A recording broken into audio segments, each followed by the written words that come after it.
नमस्कार दोस्तों, कहानियों की श्रृंखला में आज सुनेंगे ममता कालिया जी की कहानी पीठ। लेकिन उससे पहले मेरा आपसे विनम्र अनुरोध है कि अगर मेरे द्वारा सुनाई हुई कहानियाँ आपको अच्छी लगती हैं और आपने अभी तक मेरे चैनल को सब्सक्राइब नहीं किया है तो सब्सक्राइब ज़रूर करें, लाइक करें और अपने दोस्तों और परिचितों में शेयर भी करें।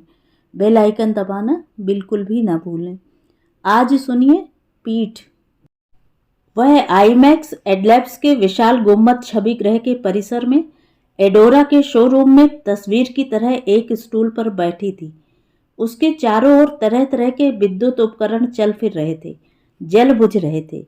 स्वचालित सीढ़ियां और पारदर्शी लिफ्ट को एक बार नजरअंदाज कर भी दिया जाए, पर विद्युत झरने पर तो गौर करना ही पड़ा, जो अपनी हरी रोशनी से उसे सावन की घटा बना रहा था। कैफे की कुर्सी पर टिका टिका हर्ष उसे बड़ी देर तक देखता रहा। उसे लगा उसके सामने 4x6 का कैनवास लगा है, जिस पर झुका हुआ वह इस ताम्र सुंदरी का चित्र बना रहा है। पहले वह हुसैन की तरह लंबी खड़ी तिरछी बेधड़क रेखाएं खींचता है, फिर वह रामकुमार की तरह उसमें बारीकियां भर रहा है। लेकिन बारीकियां भरने के लिए अपने मॉडल को नजदीक से जानना होता है। वह कैफे से उठा, एकदम सीधे उस तक पहुंचने की हिम्मत नहीं हुई। वह गुम्बद परिसर में बेमतलब घूमता रहा। उसने नरम चमड़े के मूढ़ों पर बैठकर देखा। दूर से ये मूढ़े विशाल गठरी जैसे लग रहे थे, लेकिन बैठते ही ये आराम कुर्सी में तब्दील हो गए। ज्यादा महंगे भी नहीं थे, लेकिन यह तय था कि ये जगह बहुत घेरते। हर्ष को अपना कमरा याद आया, जो इतना छोटा था कि वह कभी वहां लाइफ साइज तस्वीर पर खुलकर फैलकर काम नहीं कर पाया। वह सोचता रहा, लड़की के पास जाए या ना जाए। उसे दर्शन की याद आई। दर्शन को कहानियां नाटक लिखने का शौक था। पहले पहल वह विशुद्ध स्वांतः सुखाय लिखा करता था, फिर मित्रः सुखाय लिखने लगा। अब तो बाकायदा बहुजन हिताय बहुजन सुखाय लेखन करता और प्रसार भारती की गोद में खेलता है। कितना अजीब है कि बीए किए हमें 4 बरस बीते या 40, हम उन दिनों के दोस्तों को इतनी भावुकता से याद करते हैं। वे दिन, वे दोस्त किसी पुरानी फिल्म की तरह हमारी आंखों में चलते फिरते जिंदा होते जाते हैं। उनकी स्मृतियां हमें स्पंदित करती रहती हैं। उसी परिसर में थोड़ा आगे बच्चों के लिए खेल पार्क था। यहाँ विद्युत चालित पागल गति के खिलौने थे, दुश्मन टैंकों को मार गिराने वाली कड़कड़ाती बंदूकें और गनगनाती मोटरसाइकिलें। इन वीडियो खेलों में गति नहीं, गति का संभ्रम था। बच्चों के मनोरंजन में कौतुक, विस्मय, सौंदर्य, संगीत के लिए कोई स्पेस नहीं था। भारी बक्सों में विकृत आवाजें और दृश्य भरे हुए थे। बच्चों के मूढ़ माँ बाप उन्हें इन खेलों में व्यस्त कर गर्व और आनंद से मुस्कुरा रहे थे। स्वचालित सीढ़ियों के नीचे फव्वारा था और छोटा सा तालाब। तालाब के ठीक सामने वह स्टॉल था, जिसके स्टूल पर वह लड़की बैठी थी, निश्चल। हर्ष को अफसोस हुआ कि वह अपनी स्केच बुक साथ नहीं लाया। एडोरा में बिजली से चलने वाले घरेलू उपकरणों की प्रदर्शनी लगी थी। स्टॉल में 2 लड़के दाईं और बाईं ओर खड़े थे। हर्ष बेमतलब महारानी मिक्सी का वह कागज पढ़ने लगा, जिसमें संजीव कपूर हंसते हुए न्योत रहा था। खाना खजाना की शान, महारानी मिक्सी से पिसी दालें और मसाले। उसके हाथ में कागज देखते ही ताम्र सुंदरी हरकत में आई। स्टूल से उतर वह मिक्सी काउंटर पर पहुंची। उसने अपनी बड़ी बड़ी आंखें उठाकर हर्ष को देखा और बोली, यह हमारा सबसे अच्छा उत्पाद है। इसमें कड़ी से कड़ी चीज भी मिनटों में पिस जाती है। मैं आपको हल्दी पीस कर दिखाऊं? नहीं नहीं, हर्ष कहना चाहता था, पर तब तक लड़की ने हल्दी की गांठें डालकर मिक्सी चला दी। हाथ के इशारे से हर्ष ने उसे रोका। उसे बताया कि नून तेल हल्दी की उसके जीवन में फिलहाल कोई जगह नहीं। लड़की कपड़े धोने का उपकरण दिखाने लगी। देखिए, ये सामने से खुलने वाली मशीन है, इसमें कपड़े ऐसे धुलते हैं। उसने हाथों से मूक अभिनय किया। हर्ष को हंसी आ गई। क्या यह लड़की उसे संभावित ग्राहक समझती है? वह तो गुण ग्राहक की भूमिका में आया है। उसने कहा, जब कपड़े मैले हो जाते हैं तो मैं नए खरीद लेता हूँ। क्या आप इतने अमीर हैं? लड़की की आंखें कुछ फैल गईं। नहीं, मैं इतना आलसी हूँ। लड़की ने एक क्षण दिलचस्पी से हर्ष को देखा, फिर वह वापस स्टूल की तरफ जाने लगी। हर्ष को लगा कि उसे तत्काल कुछ करना होगा। वह यकायक बोल पड़ा, क्या आप मेरे साथ कॉफी पीना पसंद करेंगी, यहीं सामने? उसकी आशा के विपरीत लड़की ने कहा, हाँ प्लीज, मैं बहुत ऊब रही हूँ। यहाँ की बिक्री? हर्ष ने पूछा। बिक्री करना मेरा काम नहीं है, मैं सामान का प्रदर्शन करती हूँ। बिक्री वाले लड़के यहाँ खड़े हैं। उसने दोनों लड़कों की तरफ इशारा किया। लड़की ने अपना पर्स स्टूल से उठाया, लड़कों से कहा, 10 मिनट के लिए जा रही हूँ, ठीक है? लड़कों ने गर्दन हिला दी। हर्ष को लगा लड़की खुली किताब है, पहली मुलाकात में सब कुछ बता दिया। नाम इंदुजा, शिक्षा बीएससी, काम प्रत्यक्ष प्रचार। अर्थात मॉडलिंग? हर्ष ने कहा, बिल्कुल नहीं, मैं मटक मटक कर रैंप पर कैटवॉक कभी ना करूं। लड़की को मॉडल शब्द से परहेज था। हम कलाकारों की दुनिया में मॉडल इतना खराब शब्द नहीं समझा जाता। हमारे लिए तो सारी सृष्टि ही मॉडल है, सिर्फ भूदृश्यों के लिए। आजकल कौन बनाता है भूदृश्य? आपकी दुनिया में मॉडल का मतलब आज भी सजीव नग्न आकृति है। आपके यहाँ मॉडल और नग्नता पर्यायवाची शब्द हैं। हर्ष ने लड़की को जैसे समझा उससे वह कहीं ज्यादा सचेत निकली। उसने कहा, आपके 10 मिनट हो गए। आप फिर कभी मिलें तो मैं आपको बताऊं कि पेंटिंग की खूबसूरती और खुसूसियत क्या है। इंदुजा ने कहा, ठीक है हर्ष। हर्ष चौंका, आप मेरा नाम जानती हैं? हाँ, जहांगीर आर्ट गैलरी में आप अपनी एकल प्रदर्शनी में अलग और अकेले खड़े थे, तब मैंने आपकी तस्वीरें देखी थीं। हर्ष बहुत खुश हो गया। देखता हूं विज्ञान की पढ़ाई ने कला के दरवाजे आपके लिए बंद नहीं किए। दरवाजे तो सिर्फ रोजगार के बंद पड़े हैं। मगर यह काम जो कर रही हैं, यह तो 10 दिन का काम है। 5,000 का अनुबंध है, 500 रुपए रोज, उसके बाद छुट्टी। फिर क्या करेंगी? किसी और चीज का प्रचार करूंगी। प्रस्ताव आते रहते हैं। कल आएंगी? बताया ना, 10 दिन का कैंप है। आज तो दूसरा ही दिन है। जानकारी छोटी थी पर हर्ष को बड़ी लगी, इतनी बड़ी कि उसे दर्शन को बताने की जल्दी हो गई। दर्शन घर पर अगली स्क्रिप्ट पर काम कर रहा था। हर्ष का तरोताजा क्लीन शेव्ड चेहरा देखकर बोला, लाइन मारने जा रहे हो या लाइन मारकर आ रहे हो? हर्ष ने भवें से कोड़ी।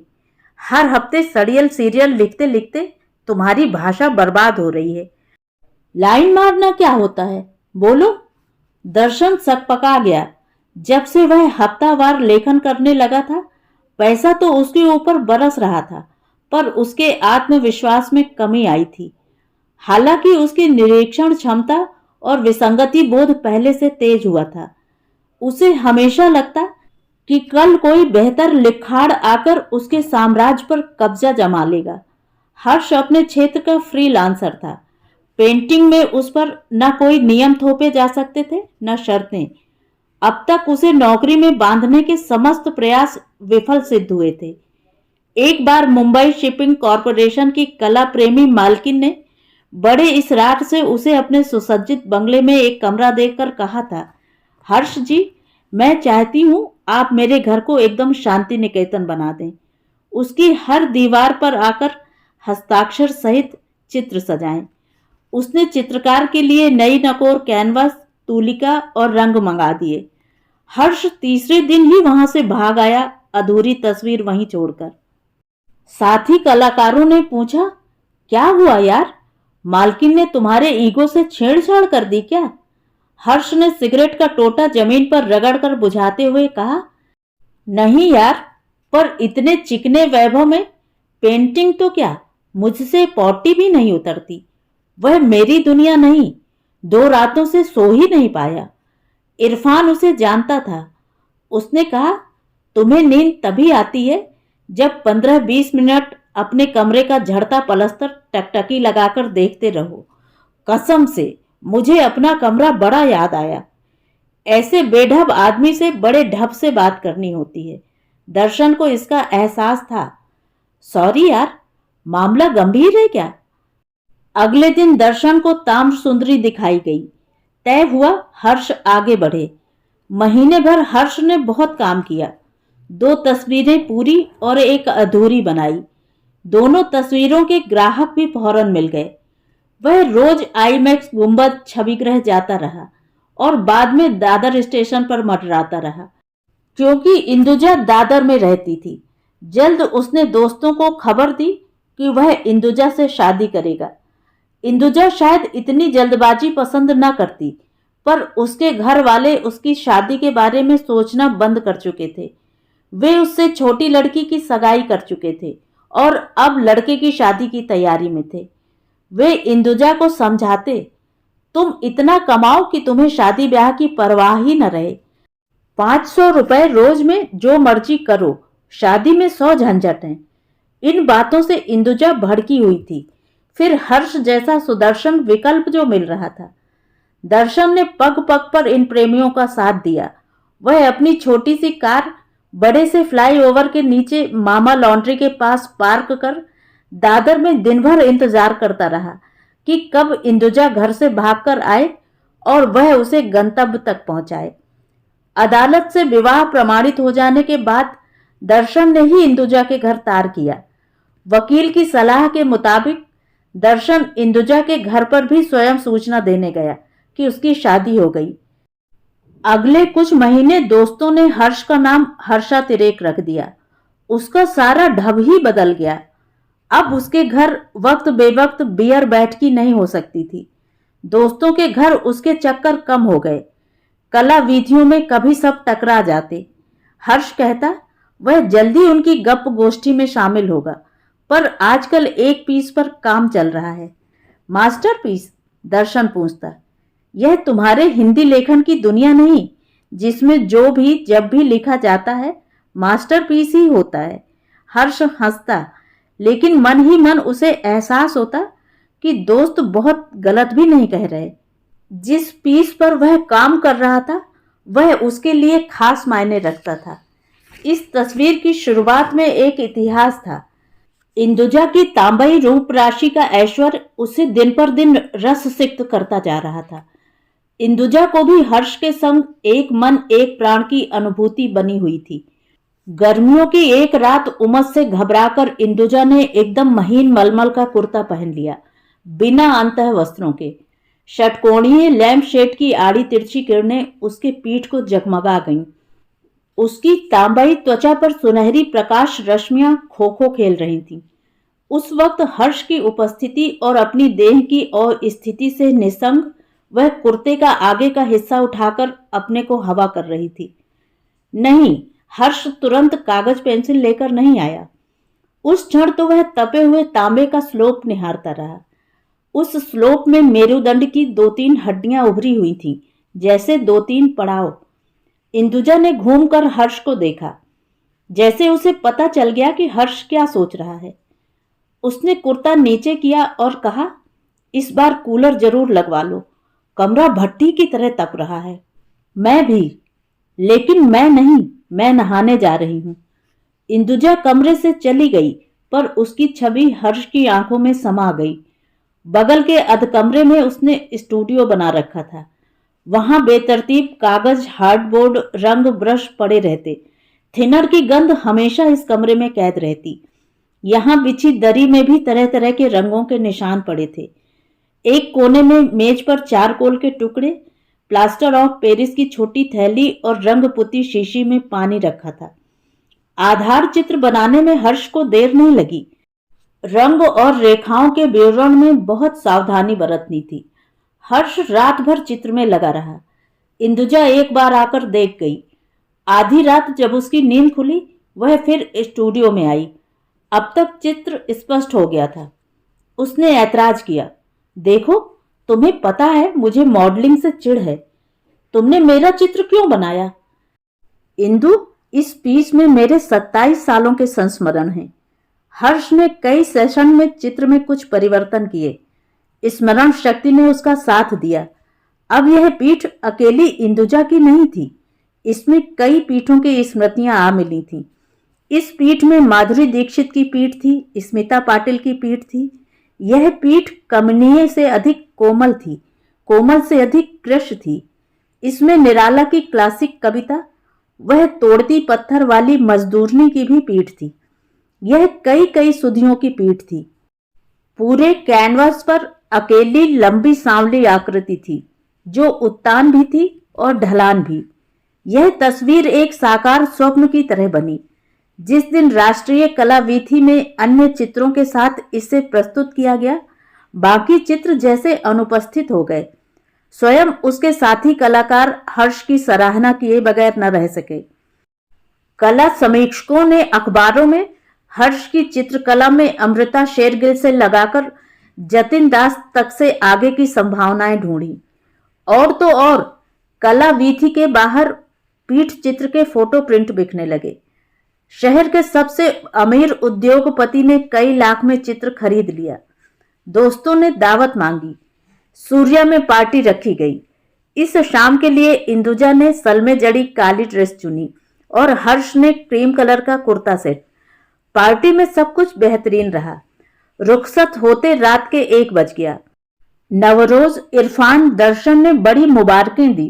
तभी दर्शन ने कहा, हर्ष, इस मास्टरपीस का श्रेय तुम्हें नहीं, तुम्हारी मॉडल को जाता है। मैंने मॉडल कहाँ इस्तेमाल किया? हर्ष ने विस्मय दिखाया। हम भी समझते हैं दोस्त, यह इंदुजा की पीठ है, 100%। मुझे तो पता भी नहीं, बाय गॉड, इंदुजा ने आश्चर्य दिखाया। तुम उधर के मेहमानों पर ध्यान दो। हर्ष ने इशारे से इंदुजा को हॉल के दूसरे कोने में भेज दिया। घर लौटकर इंदुजा ने कपड़े बदलते हुए कहा, आज अपनी सहेलियों से मिलकर बड़ा अच्छा लगा। ये सब मेरे साथ मीडिया पब्लिसिटी में थी। सोचती हूं मैं भी फिर काम शुरू कर दूं, घर में बोर होती रहती हूं। नहीं, हर्ष ने कुछ कठोरता से कहा, तुम कहीं नहीं जाओगी। इंदुजा ने शरारत से कहा, प्यार मोहब्बत में 7 लीवर का ताला नहीं लगाया जाता हर्ष। मैं तो वह प्रत्यक्ष प्रदर्शन वाला काम बड़ा मिस करती हूं। हर्ष ने उसे पकड़कर झिंझोड़ दिया। तुम्हें प्रदर्शन का चस्का लगा है। बताओ, दर्शन से तुम्हारा क्या रिश्ता है? उसने कैसे जाना कि यह तुम्हारी पीठ की तस्वीर है? पागल हो, मैं क्या जानूं? दर्शन तुम्हारा दोस्त है। मैं क्या तुम्हारे दोस्त को पीठ दिखाती फिरती हूं? हो सकता है उसने तुम्हें नहाते देख लिया हो। लापरवाह तो तुम हो ही। हर्ष, तुम मनोरोगी की तरह बोल रहे हो। बाथरूम में दरवाजा नहीं है, पर पर्दा तो है ना, और सारे दिन तो तुम घर पर ही होते हो। हर्ष पर कोई तर्क असर न कर सका। वह विषादग्रस्त हो गया। सफलता के बावजूद वह गुमसुम रहने लगा। लोग इस मौन को उसकी संवेदना और गरिमा से जोड़ रहे थे। आए दिन पत्रकार उसका साक्षात्कार लेने आते। वह अपनी अन्य सभी तस्वीरों पर बोलता, लेकिन पुरस्कृत तस्वीर पीठ पर चुप लगा जाता। उसे लगता मीडिया उसका जीवन उघाड़ने का षड्यंत्र रच रहा है। तो ये थी कहानी। कहानी आपको कैसी लगी? कमेंट करके ज़रूर बताएं।